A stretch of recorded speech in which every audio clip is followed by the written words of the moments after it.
Uh.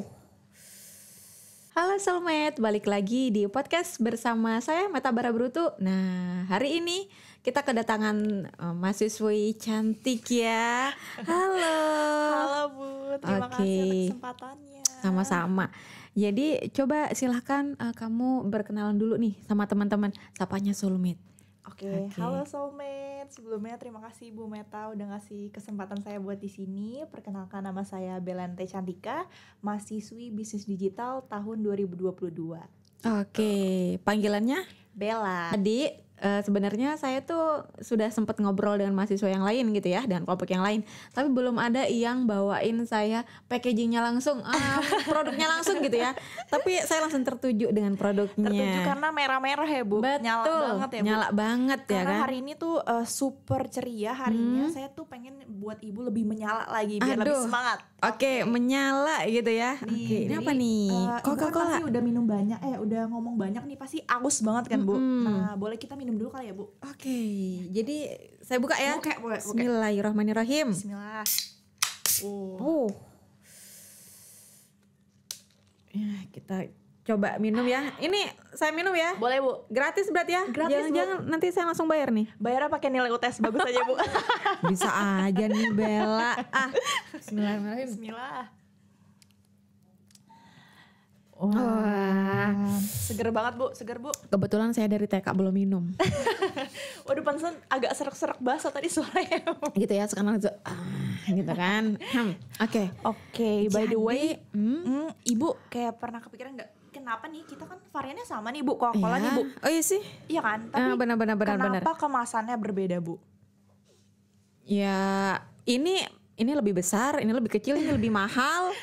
Ini lebih murah. Oke, gitu kan? Bisa Bu sebenarnya, tapi kalau misalnya sebagai mahasiswa Ibu yang cukup pintar nih untuk meneliti apa yang Ibu udah ajarin ke kita, sebenarnya tuh ini adalah salah satu strategi STP, segmenting, targeting, positioning dari brand Coca-Cola. STP, oke. Mungkin ada teman Soulmate yang sebenarnya apa sih STP gitu kan, belum begitu ngerti apa itu STP. Kira-kira coba bisa Bella jelaskan apa itu STP, Bel? Oke, jadi segmenting itu adalah suatu hal yang kita tuju ketika kita membuat sebuah produk. Jadi Coca-Cola itu harus tahu dulu nih ketika mereka mau buat varian ini, itu sesuai nggak dengan kemasan yang behavior dari si konsumennya tersebut. Jadi nih Bu, misalnya kalau saya minum Coca-Cola yang kalengan, itu berarti tandanya saya lebih suka praktis, lebih suka yang efisien, lebih suka minumannya langsung dihabisin.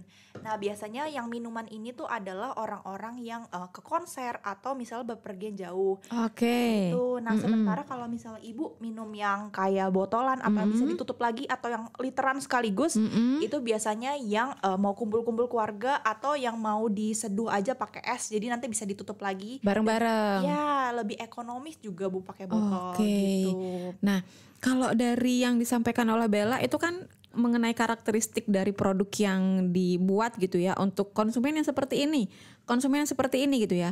Kalau misalkan dalam konsep segmenting itu ada namanya, kan ada segmen itu kan dibagi menjadi demografi, geografi, behavior, dan psikografi gitu ya. Mungkin bisa kita kategorikan kalau ini misalkan untuk orang-orang yang suka berpergian gitu misalkan ya. Itu orang-orang yang segmennya behavior ya. Behavior ya, betul Bu. Jadi orang-orang yang mobilitasnya tinggi, terus minum sambil jalan gitu ya, bisa pakai Coca-Cola yang seperti ini, kaleng gitu ya. Iya, karena pengen merasakan sekali teguk tuh langsung sodanya langsung blub gitu. Gitu ya. Nah, jadi itu kalau misalkan segmen. Nah, tadi sempat Bella sampaikan juga kalau Coca-Cola ini biasanya ada diteguk bareng gitu, tuh maksudnya biar apa, Bel? Jadi Coca-Cola itu pengen menghadirkan di setiap momen si konsumennya Bu. Jadi misalnya nih ya, ketika kita minum bareng-bareng tuh pasti kita inget, kayaknya kita minuman yang cocok untuk meneman makanan kita tuh Coca-Cola loh Bu gitu. Nah, makanya mereka tuh segmennya cukup besar karena udah global juga. Jadi mereka menyasar orang-orang yang emang pengen kebersamaan, kayak misalnya momen kita menonton FIFA World Cup atau misalnya nonton konser dan lain-lain seperti itu Bu. Iya sih bisa. Nah, saya sempat terpikir gitu kan, kalau misalkan saya makan di apa tuh namanya tuh di fast food gitu ya, Ya. kadang kan yang kalau nggak teh, ya kan, Coca-Cola. Coca-Cola. Iya, Ya betul kan? Bu. Nah, jadi tuh gimana tuh si Coca-Cola ini sebenarnya kalau berkaitan dengan positioning ya, positioning itu apa sih Bel tadi Bel?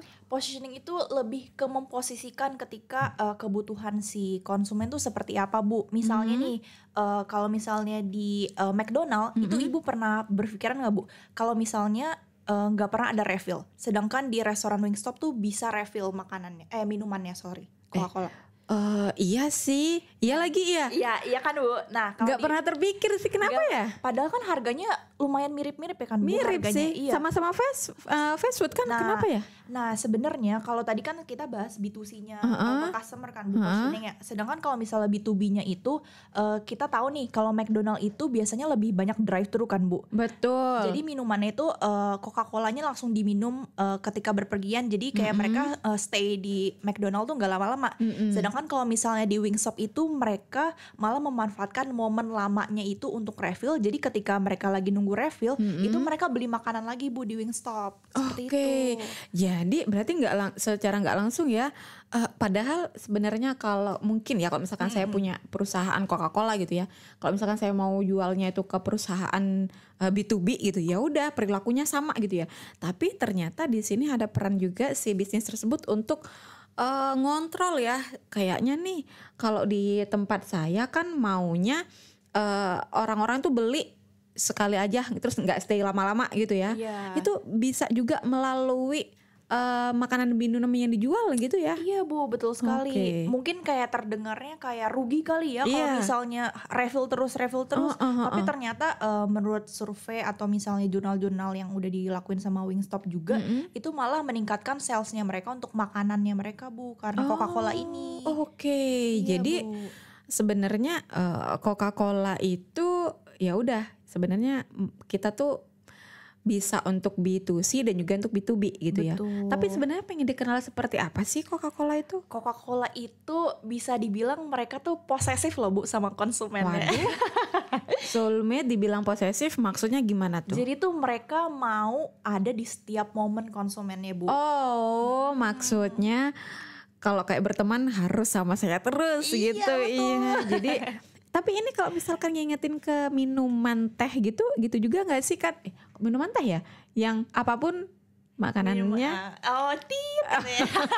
Iya, itu maksudnya mirip-mirip kayak gitu. Maksudnya tuh gimana? Mirip-mirip gitu, malah kan minuman teh itu bisa dibilang ngikutin Coca-Cola Bu, karena kan Coca-Cola duluan. Oh iya. Pakai campaign itu Bu. Iya sih, tapi akhirnya si Coca-Cola ini mereka pingin mempositioningkan bahwa kita kumpul minumnya Coca-Cola gitu kah? Iya betul Bu, kayak gitu. Oke, jadi makanya menyediakan Coca-Cola berbagai yang varian, besar, kemasan, iya. yang besar gitu kan ya? Yang besar. Hmm, Terus betul. ditambah kalau yang kemasan besar itu harganya juga lebih murah dibandingkan kalau misalnya kita pakai kaleng atau yang kecil-kecil seperti ini Bu. Jadi menyasar ibu-ibu yang pengen ekonomis, nah itu bisa pakai yang literan gitu. Oke, jadi gitu ya soulmate ya. Jadi setiap kaleng apa ya bentukan Coca-Cola itu pasti mereka ada segmen tertentu yang ingin disasar.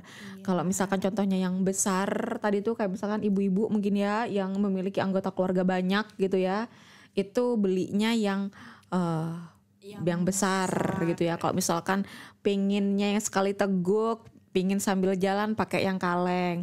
Kemudian yang kayak gini ya ekonomis lah ya gitu kan. Atau yang kita tunggu nih ya, Coca-Cola dulu kan Sprite ramah di kantong. Oh, bisa masuk ke kantong. Masuk kan? Nah, sekarang Coca-Cola juga punya Bu. Oh iya? Yang kemasan kecil. Kemasan kecil kayak Sprite itu. Iya, bisa masuk ke dompet itu, Bu, yang kemen-kemen itu bisa udah ada Bu sekarang. Oke. Nah, jadi ya gitulah. Setiap kemasan itu pasti memiliki segmennya sendiri sesuai dengan apakah itu behavior, psikografi, bahkan mungkin umur ya. Belum sih kayaknya umur ya. Umur Enggak. Coca-Cola cukup luas sih Bu kalau Luas. buat umur ya. Dia nggak terbagi gitu kan ya. Iya. Oke. Seru sekali sebenarnya kita ngomongin tentang Coca-Cola ya. Iya. Nah, kita bisa belajar banyak bahwa setiap kalau misalkan kita ingin menghadirkan setiap momen produk kita di kegiatan-kegiatan atau harian konsumen kita bisa menyediakan dengan berbagai bentuk dan juga meskipun minim inovasi ya. Minim inovasi rasanya ya Bu. Oke, kalau begitu mungkin ada beberapa kalimat yang ingin disampaikan sebagai conclusion dari Bella untuk teman-teman Soulmate. Oke, sebelumnya terima kasih teman-teman udah mau dengerin dan nonton podcast kali ini. Dan mungkin saran dari aku untuk belajar dari STP-nya si Coca-Cola adalah kita harus bisa memposisikan diri sebaik mungkin dengan kebutuhan customer. Karena mau kita produknya seperti apapun atau sereguler apapun, kalau misalnya kita bisa melakukan STP-nya dengan baik, maka penjualan kita bisa naik loh gitu. Ih, keren sekali. Tepuk tangan untuk Bella. Tangan juga buat Bu Meta. Tepuk tangan untuk kita. Oke, kalau begitu teman-teman Soulmate jangan lupa untuk ikuti terus kisah-kisah atau cerita menarik di podcast saya setelah ini. Oke, kita bisa bilang Soulmate Good Day Mates gitu ya, Bel. Oke, kalau begitu 1, 2, 3. Soulmate Good Day Mates. Bye.